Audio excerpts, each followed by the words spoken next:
My name is Michelle Sawtelle, and this brief presentation will help provide rationale toward the recent test question that was posted on the Stroke SIG Student Corner website regarding homonymous hemianopsia.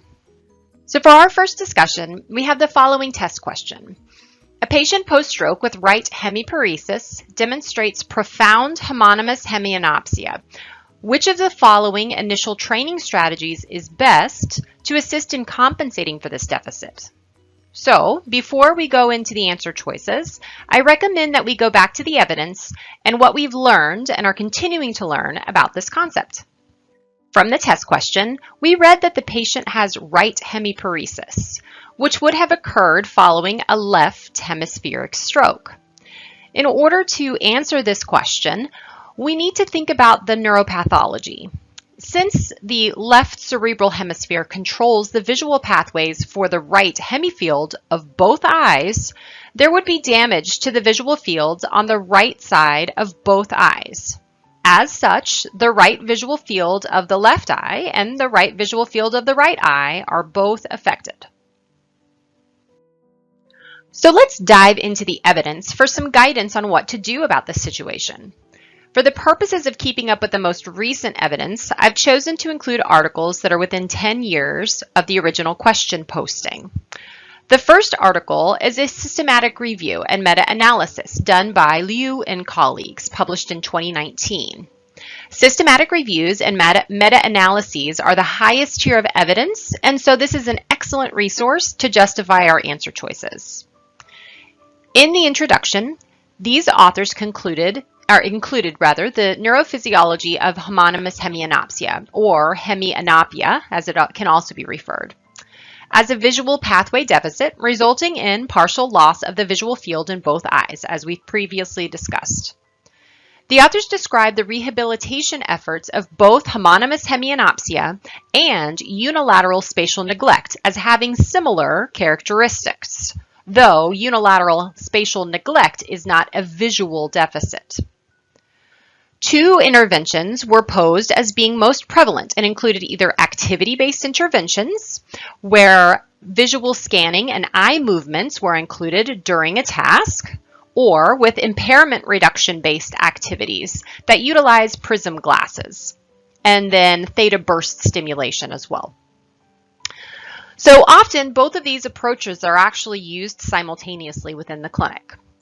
The authors introduced previous work that suggested beneficial effects of visual scanning and eye movements during rehabilitation. So this is one check in that direction. Results of the study suggested that both the use of activity-based training using scanning eye movements within the visual field and non-activity-based by using prism glasses and the like both improved ADL performance, but that the activity-based outcomes also improved visual outcomes. The second article we will visit is by Raz and Levin, published in 2017 in the Journal of Neurology. This review article examined intervention strategies for homonymous hemianopsia, encompassing four main approaches. 1. Substitution, whereby prism glasses or other devices were used to substitute for visual field loss. 2. Restorative therapies to improve the damaged visual field by improving sensitivity of neuronal connections. 3. Blind sight to sight therapies where unconscious abilities in the impaired visual field are brought into awareness. And 4. Compensatory strategies with visual scanning throughout the visual fields. Outcomes of several articles were compared for each intervention strategy. For the substitution strategy, patients reported a preference for prism intervention with improved quality of life, improving eligibility for driver's licenses, and improved overall mobility due to better ability to negotiate obstacles. Some side effects were reported, such as diplopia and confusion, which limited success in one study. The restorative approach utilizes intensively stimulated residual visual field areas in an attempt to arouse the partially activated neuronal areas. Improvements in visual fields were reported in 2 studies, leading to the establishment of specific protocols for individuals with incomplete damage of the visual system. Some studies reported improvement or expansion of the visual field.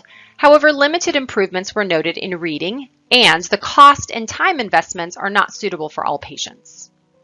The blind sight-to-sight pathway relies on the indirect pathway system and involves intense practice to react to stimuli projected inside the blind visual field.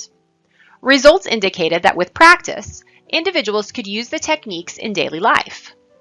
Finally, compensatory strategies require individuals to readjust eye movements to process information, particularly toward the affected visual field. Several studies have reported efficiency with this technique with functional significance. This mechanism is also proven to be cost-effective and a way to strengthen the eye movements similar to the way PTs strengthen the muscles following cortical damage. Now, let's look at our answer choices now that we understand a bit more about the pathology and the evidence behind it. The first answer choice is to encourage decreased eye movements. Well, from our recent lit search, we saw that there was positive evidence toward the increased use and strengthening of eye movements. So this wouldn't necessarily apply.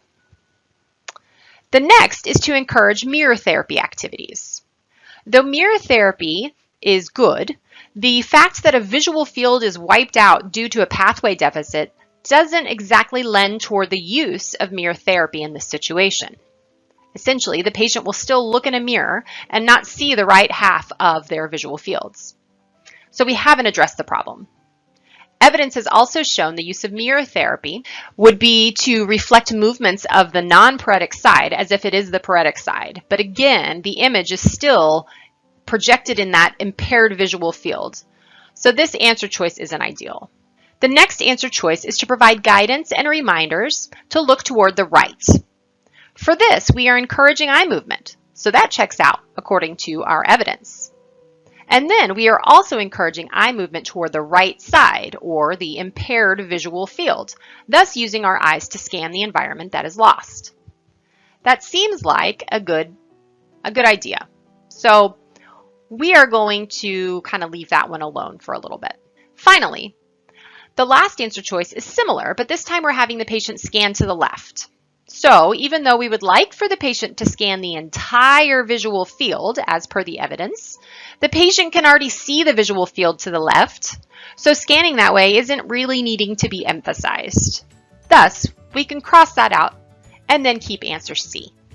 I hope this rationale helped explain this test question. Stay tuned for more test questions and rationales from the Stroke SIG Student Corner.